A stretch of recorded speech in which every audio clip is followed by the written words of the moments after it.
हमारे बीच में रतलाम में पदस्थ डॉक्टर रचित अग्रवाल, जिन्होंने रतलाम ही नहीं पूरे मध्य प्रदेश में कोविड के रोगियों का उपचार किया। ऐसे ही हमारे युवा परिवार के साथी भाई रचित अग्रवाल का युवा की चौपाल में स्वागत है, वंदन है, अभिनंदन है जी। नमस्ते भैया, सभी बड़े भाइयों को मेरा प्रणाम। दादा को विशेषकर मैं धोख देता हूँ और सभी साथी जिनका आशीर्वाद मेरे ऊपर हमेशा बना। हेलो दादा, धोख देता हूँ मेरा जी। आ रही आप सभी बड़ों का आशीर्वाद मेरे पे ऐसे ही बना रहे। आप लोगों के आशीर्वाद से ही हो रहा है जो हो रहा है। बस इसी शुभकामनाओं के साथ एक संदेश देना चाहता हूँ। सभी अपना मास्क लगाए रखें, सभी घर में अपने ही लोगों से दूर रहें और अपने हाथ को सैनिटाइज करके रखें। बस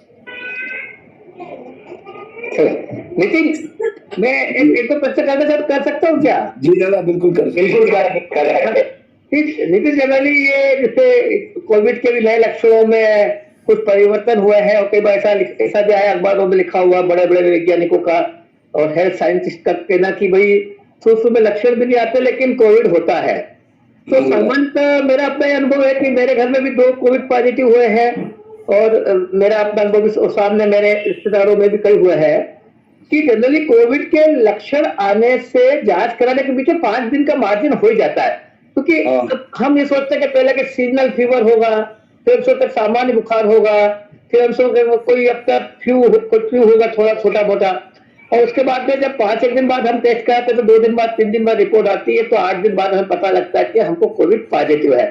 फिर हम कोविड का ट्रीटमेंट करते हैं। तो जैसे जो आप लोगों ने ट्रीटमेंट दिया उस ट्रीटमेंट में एक सी है, विटामिन सी, जिंक 2 है, एक पेन फुर्ती है जो एसिड बनने से रोकती है, उसकी क्या बोलते हैं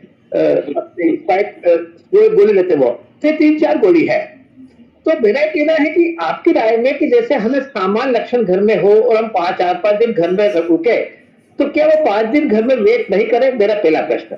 मेरा दूसरा प्रश्न कि अगर हम घर में रुके तो 5 दिन क्या कुछ गोली हम ऐसी ले सकते हैं कि भविष्य में अगर कोविड की संभावना हो तो उसका प्रभाव कम हो जाए? ऐसा कर सकते हैं क्या? दूसरे प्रश्न का जवाब ये है कि अगर अपन भविष्य में कोई गोली लेना चाहते हैं तो गवर्नमेंट ने 3 या 4 गोली ऐसे डिसाइड करी है जो अपन प्रिवेंशन प्रोफाइलैक्सिस के तौर पे ले सकते हैं, जिसका एक का नाम आइवरमेक्टिन है जो 12 mg की आती है। उसका डोज एक रोज 4 दिन तक कंटिन्यू निरंतर है। एक मल्टीविटामिन होती है जिसमें जिंक सप्लीमेंट होना जरूरी है, जिंक जो 50 mg एक दिन में मिलना चाहिए। आजकल 61 mg में आती है जो मल्टीविटामिन का कोई भी हिस्सा ले सकते हैं 14 दिन तक। ये 2 प्रोफाइलैक्सिस हो गया। और एंटीबायोटिक में बहुत साधारण जिसका वायरल एक्टिविटी पे ज्यादा महत्व है, जिसको बोलते हैं डॉक्सीसाइक्लिन, 100 mg में आती है। बहुत सस्ती सुंदर साधारण गोली है जिसका कोई साइड इफेक्ट नहीं है, जो एसिड को फॉर्म भी नहीं करती है, जिसको गेस्टाइटिस बोलते हैं। तो वो अपन सुबह शाम 5 दिन तक, साथ में एजीवोक जो गवर्नमेंट गाइडलाइन ने दी है, एजिथ्रोमाइसिन जो आजकल फेमस हो गई है 500 mg की, एक रोज 5 दिन तक। ये 4 गोली ऐसे हैं जो मेन सप्लीमेंट कहलाते हैं अगर आप प्रिवेंशन प्रोफाइलैक्सिस के तौर पे लेना चाहते हैं तो। अदरवाइज ये जो स्ट्रेंथ आया है इसमें आप अगर अपन सोचें कि अपन पहले से कोई प्रिवेंशन कर ले तो दादा इसका कोई वो है ही नहीं। तो नितिन, ये जैसे आप इतने केस का अनुभव कर रहे हैं, हाँ, तो जैसे कि अभी जो देख रहे थे 1% 2% के बीच में, तो मुझे क्या बोलता है कि आदमी जब 99% ठीक हो रहे 1% मर रहा है, तो इन दोनों के बीच में सावधानी में क्या अंतर रहा? जो मर रहा है उसकी लागत कहाँ हुई और जो स्वस्थ है उसने क्या प्रिकॉशन रखे जिससे वो स्वस्थ जल्दी हो गया? 85 साल का, 90 साल का, 92 साल का भी घर जा रहा है और 30 साल का आदमी भी मर रहा है बच्चा। ये डिफरेंसेस है। तो आपका अनुभव क्या बोलता है, आपकी रीडिंग क्या बोलती है इसके मामले में? इसका 2 कारण है। मतलब ट्रीटमेंट लाइनअप जो है ऑल ओवर इंडिया एक ही गाइडलाइन है। ये सब कोई महान नहीं है कि वो अलग से कर रहा है और यहाँ अलग से कर रहा है। एक तो उसको समय पे उपचार न मिला, तो दूसरा सबसे बड़ी बात है कि फार्माकोकाइनेटिक या फार्माकोडायनामिक, आदमी की बॉडी उसको ड्रग को कैसे रिएक्ट करती है वो उस पर डिपेंड है। दूसरा, उसको कोई कोमॉर्बिडिटी तो नहीं है। ये 2 चीजें मेन है। मतलब व्यक्ति अगर कम उम्र का है और अगर वो वीक है, ऑलरेडी वीक है और माइंड से सेटल नहीं है, मतलब अगर मेंटली प्रिपेयर नहीं है, तो उसकी बॉडी में जो रिएक्ट होना चाहिए, मतलब जो रिजोल्यूशन होना चाहिए, सुधरने की कगार जो आनी चाहिए, वो नहीं आ पाती है, जिससे वो एकदम सडन कोलैप्स और डिस्निया होने लगता है। जिससे उसकी ब्रीथ डिफिकल्ट बढ़ जाती है, मतलब ऑलरेडी होता तो वो डिफिकल्टी में है, पर उसको ब्रीदिंग के साथ साथ डिस्निया होने लगता है, हार जाता है जैसे, उसकी वजह से वो एकदम से सडन कोलेप्स होने के चांसेस ज्यादा बढ़ जाते हैं।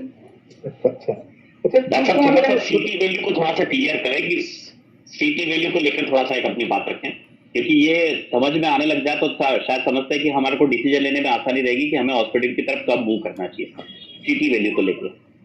जी, कोई साइकिल लिखता है, कोई सीटी वैल्यू लिखता है, जी बताइए। हाँ, ये सर सीटी वैल्यू क्या होती है? सीटी वैल्यू एक मतलब जो अपने लंग्स में एक क्राइटेरिया होता है, माइल्ड, मॉडरेट और सीवियर। अगर बिलो 10 है, मतलब स्कोर जिसको कहते हैं, आप जो साइकिल की बात कर रहे हैं, बिलो 10 है, that is mild to moderate, मतलब पेशेंट घर पर भी सीवियरिटी के दौर पे जाने के पहले ही रिकवर हो सकता है। बस शर्त एक ही है कि वो अर्ली आया हो, मतलब अपने फेफड़ों को और खराब करके ना आया हो, उसको प्रॉपर ट्रीटमेंट मिला हो। अब माइल्ड टू मॉडरेट में क्या होता है, सीटी स्कोर के अलावा एक पेरेन्काइमा होती है, जो लंग्स का जो पार्ट होता है, अगर वो उसमें इन्वॉल्व है तो वो कितना परसेंट है, आजकल कुछ कुछ सीटी वाले ऑलरेडी उसमें डिफाइन कर देते हैं, तो जितनी पेरेन्काइमा उसमें इन्वॉल्व है वो उसको उस हिसाब से ट्रीट किया जा सकता है। अगर बिलो 20%, फेफड़ों में अगर 20% से कम का इन्फेक्शन है तो अपन उसको इजी गोइंग घर पे होम क्वारंटाइन करके विद मेडिसिन उसको ट्रीट किया जा सकता है, पर डिपेंड ऑन कोई दूसरी कोमॉर्बिडिटी नहीं होना चाहिए, शुगर, बीपी। उसमें लिखा, हाँ उसमें लिखा हुआ रहता है CT7, CT8 या CT वैल्यू जो है वो 20 या 15, वो आउट ऑफ 25 होता है, 7/25 इसी के लिए लिखा होता है, मतलब 7/25, तो वो 7 मतलब जो स्कोर है वो डिपेंड ऑन माइल्ड, मॉडरेट और सीवियर, वो भी लिखा हुआ होता है उसमें। अगर माइल्ड है तो आपको टेंशन लेने की जरूरत नहीं, मॉडरेट है तो आप अस्पताल में इजी गोइंग एडमिट करके 2-3 दिन अपनी पूरी रूटीन चेकअप करवा के उसको वापस आप होम क्वारंटाइन कर सकते हैं। ठीक है। मैं एक क्वेश्चन करना चाहूंगा डॉक्टर साहब। डॉक्टर यदि क्वेश्चन पूछ सकता हूँ? हाँ बिल्कुल बिल्कुल बिल्कुल पूछिए। डॉक्टर यदि किसी पेशेंट को ऑलरेडी एक बार कोविड लास्ट ईयर हुआ है और उसके बाद उसका वैक्सीनेशन भी हो गया है, तो उसको नया न्यूज वाला ये नया जो डेवलपमेंट हुआ है न्यूज में, वायरस में, क्या दोबारा उसको कोविड हो सकता है क्या? हो सकता है, हो सकता है, 100% हो सकता है। बहुत से ऐसे केसेस देखने में आए हैं जो मतलब सब कुछ कंप्लीट होकर और एज भी कम है, मतलब 45 ईयर के, ये जो क्राइटेरिया जो उन्होंने 45 से 60 का रखा है, 60 का, वही 46 ईयर का एक आदमी जो ऑलरेडी वैक्सीनेटेड है, पहले कोविड भी हो गया है, उसको दोबारा कोविड देखने को मिला है, और ऐसे 10-20 केस देखने को मिले।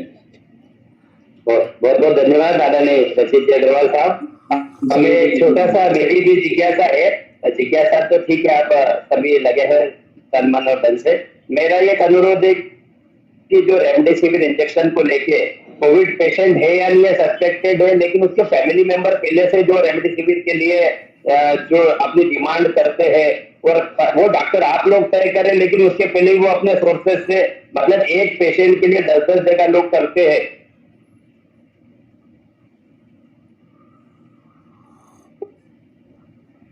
तो उससे ऐसा लगता है कि बाजार में रवि सते, तो आप डॉक्टर है और आपने कई रोगियों का उपचार किया है, तो नीडफुल जो पेशेंट है उनको ऑलरेडी रेमडेसिविर मिल रहा है, लेकिन जो लोग जबरदस्ती ऑक्सीजन सिलेंडर या ऑक्सीजन लेने के लिए या रेमडेसिविर के लिए प्रयास करते हैं, उनके बारे में आप क्या कहना चाहते हैं? आवाज आ रही है?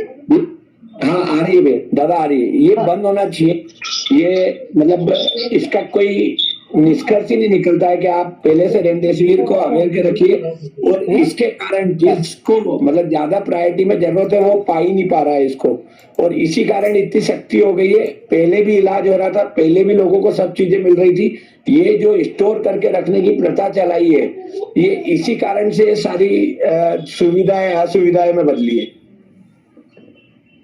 धन्यवाद। दादा कुछ पूछना चाह रहा है?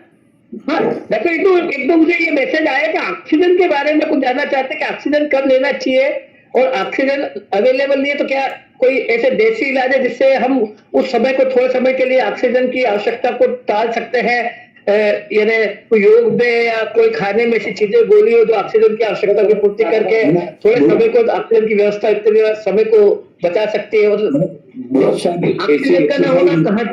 जी, बहुत सारी ऐसी एक्सरसाइज होती है जिससे ऑक्सीजन की अर्जेंट नीड में लगे, वो हो सकता है, पर उसका भी एक क्राइटेरिया होता है कि 85 के ऊपर और 95 के नीचे हो तो ही हो सकता है।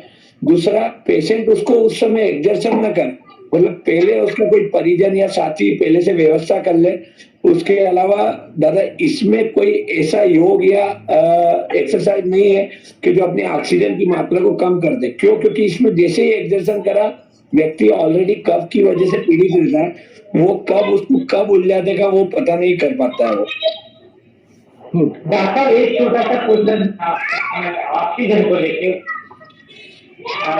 मेरे पास क्या है कि बहुत सारे लोगों के फोन आते हैं कि आप मुझे ये छोटा ऑक्सीजन सिलेंडर दे दीजिए। पेशेंट्स पीछे लाइन में मेरा मानना है कि ठीक है बहुत पेशेंट है, और एक्चुअली मेरा ये मानना है कि उन रोगियों को उपचार मिले, इसके लिए हम अभी डॉक्टर साहब का बहुत बहुत धन्यवाद ज्ञापित करते हैं कि उन्होंने अपने कीमती समय, मतलब ओपीडी में आप बता नहीं सकते, नीलू भैया का पहले फोन आया कि सिर्फ 2 मिनट के लिए डॉक्टर साहब को, क्योंकि बाहर 50-60 लोग ओपीडी में खड़े हैं, तो निश्चित तौर पे डॉक्टर साहब इस मानव सेवा में लगे हैं, उसमें युवा परिवार उनके साथ खड़ा है और हृदय से उनका कृतज्ञता ज्ञापित करता है। बहुत बहुत धन्यवाद। आदरणीय दीपक सर मीटिंग को कंटिन्यू करें।